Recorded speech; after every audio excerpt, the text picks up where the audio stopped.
Hola a todos y todos. Esta clase que vamos a ver hoy es la clase número 4 de Fisiología Cardiovascular. Habitualmente esta clase estaba segunda en el orden de las 5 clases que teníamos previstas, pero la experiencia nos demostró que era óptimo pasarla para más adelante cuando hubiera saberes previos a la misma, como por ejemplo la regulación del volumen minuto, la regulación de la frecuencia cardíaca, de la presión arterial, conceptos como el sistema de conducción nerviosa, las válvulas, en fin, un montón de conceptos que necesitan estar claros para poder entender todos los acontecimientos que ocurren en un latido cardíaco o ciclo cardíaco. Entonces, lo que vamos a ver acá es el ciclo cardíaco. Hacemos un recuento de la anatomía de las válvulas cardíacas para entender cómo funcionan. Vamos a hablar un poquito de los ruidos cardíacos. Vamos a terminar de definir los volúmenes cardíacos y vamos a intentar entender ese gráfico que asusta tanto y que establece la correlación bioeléctrica y mecánica de toda la actividad cardíaca. ¿Sí? Se los presento y los desafío a ver si al final de este video podemos llegar a entenderlos juntos. Bien, las válvulas cardíacas sabemos que son de dos tipos. Una, las auriculares ventriculares, que dividen, como su nombre dice, las aurículas de los ventrículos. Del ventrículo derecho es la válvula tricúspide y del ventrículo izquierdo es la válvula mitral o bicúspide. Dichas válvulas lo que hacen es impedir el reflujo de la sangre desde los ventrículos a las aurículas durante la sístole. ¿Sí? Otro tipo de válvulas son las sigmoides o semilunares, que son las que separan cada ventrículo con su arteria correspondiente. El ventrículo derecho se separa por la válvula pulmonar de la arteria pulmonar y el ventrículo izquierdo hace lo mismo con la arteria aorta a través de la válvula aórtica. Estas válvulas lo que impiden es que la sangre retorne o genere algún reflujo desde las arterias hacia los ventrículos en el periodo de llenado. Recuerden que las válvulas, ¿sí? El sistema de válvulas se abre o se cierra por diferencias de presión, ¿sí? Y que lo hacen pasivamente y que al cerrarse generan ruidos, algunos que son audibles y otros no tanto. Por lo general, tanto el primer como el segundo ruido cardíaco, que responden al cierre de las válvulas auriculoventriculares y sigmoides respectivamente, generan un ruido que es audible con un estetoscopio, ¿sí? Así que, avanzamos. Las válvulas auriculoventriculares, fíjense, están sujetas a través de los músculos papilares, que son estos, ¿sí? A el miocardio, el músculo ventricular, ¿sí? Entonces, los músculos papilares, a través de las cuerdas tendinosas, sujetan las valvas de cada válvula, ¿sí? La válvula bicúspide tiene 2 valvas, la válvula tricúspide tiene 3. ¿Qué sucede? Cuando la válvula está abierta, ¿sí? Y permite el paso de la sangre, estas cuerdas tendinosas se encuentran flojas y los músculos papilares están relajados, ¿sí? Ahora, cuando la válvula por diferencia de presión se cierra, los músculos papilares se contraen, tensan a las cuerdas tendinosas e impiden que las valvas se vuelvan a abrir y que no haya reflujo de sangre, ¿sí? Entonces, si vemos este gráfico, por más de que esté en inglés, fíjense, estamos hablando de la válvula tricúspide y bicúspide ¿sí? Durante la contracción ventricular yo necesito que las válvulas arteriales, ¿sí?, tanto la aórtica como la pulmonar estén abiertas y que las válvulas auriculoventriculares se cierren para permitir que la sangre pueda ser eyectada de los ventrículos, ¿sí? Para orientarlos, sabemos que esto es anterior, esto es posterior, esto es derecho y esto es izquierdo. Bien. Las válvulas semilunares, ¿sí?, no funcionan de igual manera. Funcionan, sí, se abren y se cierran por diferencias de presión y en forma pasiva, pero no tienen las mismas cuerdas tendinosas ni la sujeción a los músculos ventriculares, ¿sí? Entonces, fíjense, siempre, excepto, ahora lo vamos a ver en el ciclo cardíaco, excepto por un periodo muy cortito de tiempo, que es la contracción o relajación isovolumétrica, donde todas las válvulas están cerradas, fíjense que cuando las aurículos ventriculares están abiertas, las sigmoides se encuentran cerradas y viceversa, ¿sí? Fíjense que mientras yo necesito que el corazón se vuelva a llenar de sangre y la sangre pase de la aurícula al ventrículo, las aurículas ventriculares van a estar abiertas y las sigmoides se van a cerrar para permitir ese paso, ¿sí? Entonces, ahí tienen una muestra cadavérica de lo que son las válvulas, tricúspide, bicúspide, la valvular aórtica y la pulmonar. Estos son los agujeros de las venas pulmonares. Ahí no puedo marcar bien, de las venas pulmonares. Y bueno, no me detengo en esto, están las arterias coronarias también. Bien, entonces arrancando con lo que es el ciclo cardíaco, vamos a definir un ciclo cardíaco como todos los hechos que pasan, desde que comienza un latido cardíaco hasta que comienza el siguiente, ¿sí? Todo ciclo cardíaco comienza o se inicia con la generación espontánea de un potencial de acción en el nódulo sinusal. Recordamos que el nódulo sinusal está ubicado en la pared posterior, superior y lateral de la aurícula derecha, ¿sí? Entonces, un potencial espontáneo generado en ese nódulo genera la despolarización auricular. Ahora vamos a ver. Todo ciclo cardíaco ya vimos que se divide en un periodo de contracción o sístole y un periodo de relajación o diástole. A modo de prácticos de poder separar la diástole y la sístole en distintas etapas para que sea más fácil de estudiar, vamos a hablar de que la sístole consta de 4 etapas. Una contracción atrial o auricular o sístole auricular, una contracción isovolumétrica, la eyección ventricular rápida y la eyección ventricular lenta. Les menciono la contracción auricular o atrial dentro de la sístole porque es una contracción, pero muchos autores hablan de que la sístole auricular es parte de la diástole, ¿sí? Y ahora vamos a entender bien por qué existe esa diferencia. La diástole comienza con una relajación isovolumétrica, una fase de llenado rápido y una fase de llenado lento.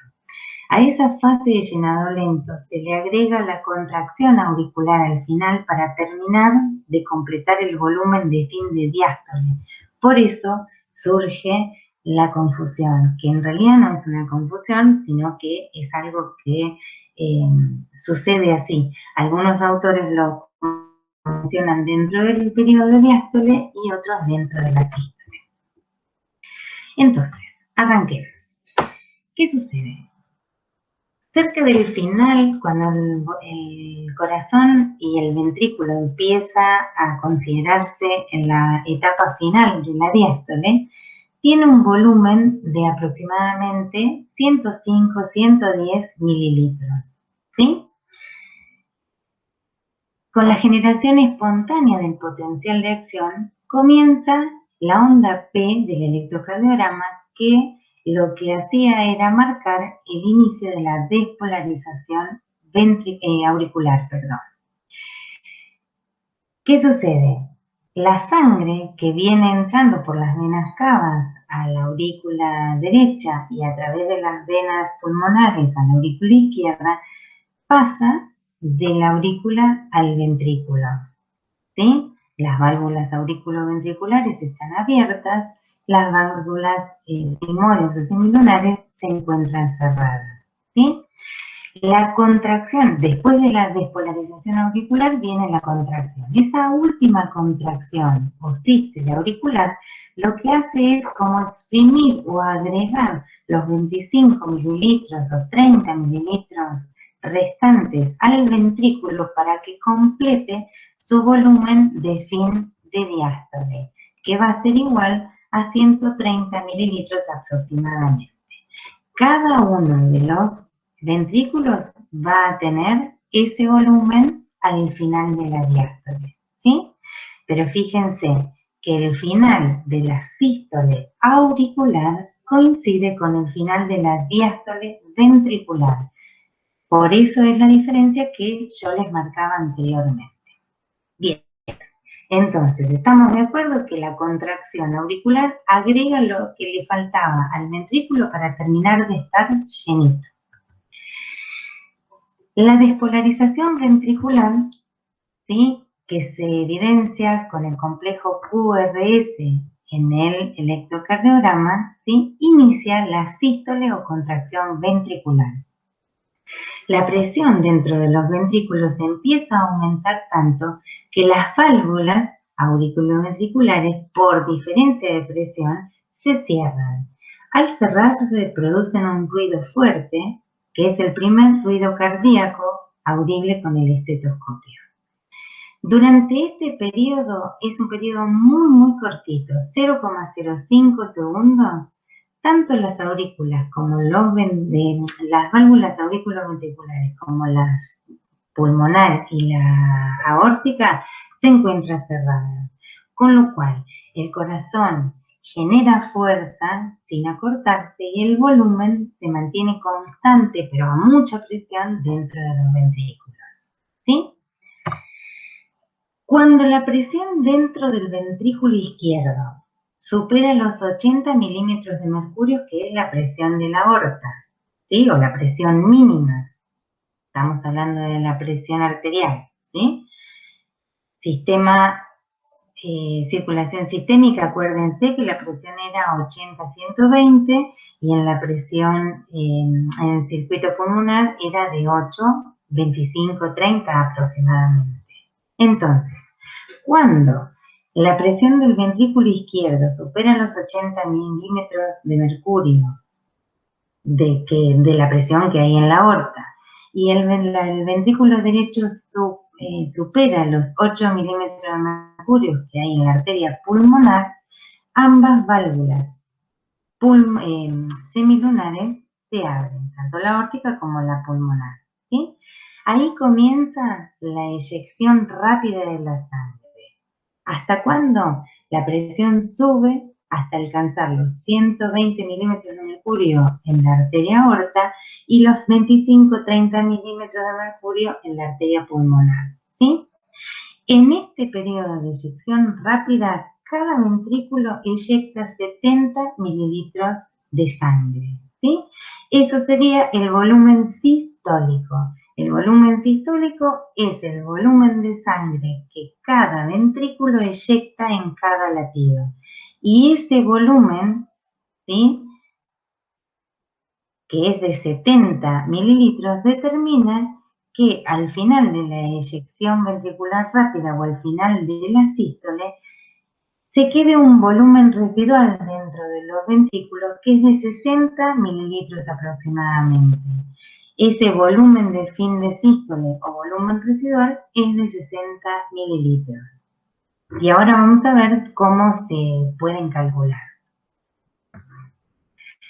A esa eyección ventricular rápida le sigue una eyección ventricular más lenta, ¿sí?, ¿Qué sucede? Aparece la onda T en el electrocardiograma que corresponde a la repolarización de los ventrículos, o sea, los ventrículos ya están próximos a relajarse para favorecer el llenado otra vez del corazón, ¿sí?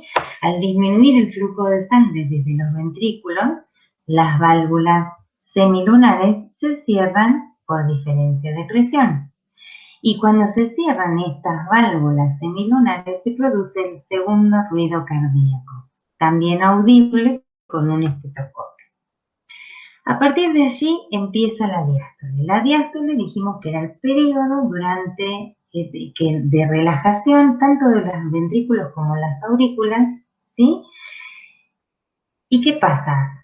Si no se los mencioné al arrancar, ¿sí? Pero para una frecuencia normal, un ciclo cardíaco dura aproximadamente 0,8 segundos, ¿sí? Todos estos eventos de los que estamos hablando suceden en menos de un segundo. Ahora, si por cualquier situación la frecuencia cardíaca aumenta, el ciclo cardíaco se tiene que hacer un poco más corto, ¿sí? Pero siempre lo va a hacer a expensas de acortar la diástole, nunca de acortar la sístole, ¿sí? El volumen sistólico siempre va a tender a permanecer constante y a ser de esos 70, 60, según la bibliografía, mililitros, perdón, ¿sí? Entonces, acuérdense que si el ciclo cardíaco necesita modificarse porque la frecuencia cardíaca aumenta, siempre lo va a hacer a expensas de la sístole, ¿sí? Bien. Perdón. Entonces, la repolarización de los ventrículos determina la diástole ventricular o la relajación de los músculos. ¿Qué sucede? La presión dentro de los ventrículos, como están no vacíos, acuérdense que hay un volumen residual, pero como ya eyectaron la mayor parte de su sangre, la presión dentro del ventrículo cae, ¿sí? Ese retroceso de la sangre hace que las válvulas semilunares se hubieran cerrado, ya lo dijimos, ¿sí? Durante este periodo de tiempo, que es muy cortito, todas las válvulas están cerradas. Y si todas las válvulas están cerradas, el volumen se mantiene constante. Por eso se habla de que este es un periodo de relajación isovolumétrica. Bien. La próxima etapa es cuando la presión dentro del ventrículo cayó tanto, ¿sí?, que la presión de las aurículas la supera. Entonces las válvulas auriculoventriculares se abren y comienza la fase de llenado rápido, ¿sí? Ese paso rápido de la sangre de las aurículas a los ventrículos coincide con el tercer ruido cardíaco, ¿sí? Entonces, a ver si me van siguiendo, esto es un juego de volúmenes y presiones, ¿sí? A ese llenado rápido le sigue una parte o fase de llenado lento, donde los ventrículos continúan su llenado pasivo y lento hasta el final de la diástole, ¿sí? Esta fase es corta y termina cuando hay una nueva despolarización auricular, ¿sí? Se genera un nuevo potencial de acción en el nódulo sinusal, se despolarizan las aurículas, ¿sí? Y es ese momento donde aparece el cuarto ruido cardíaco.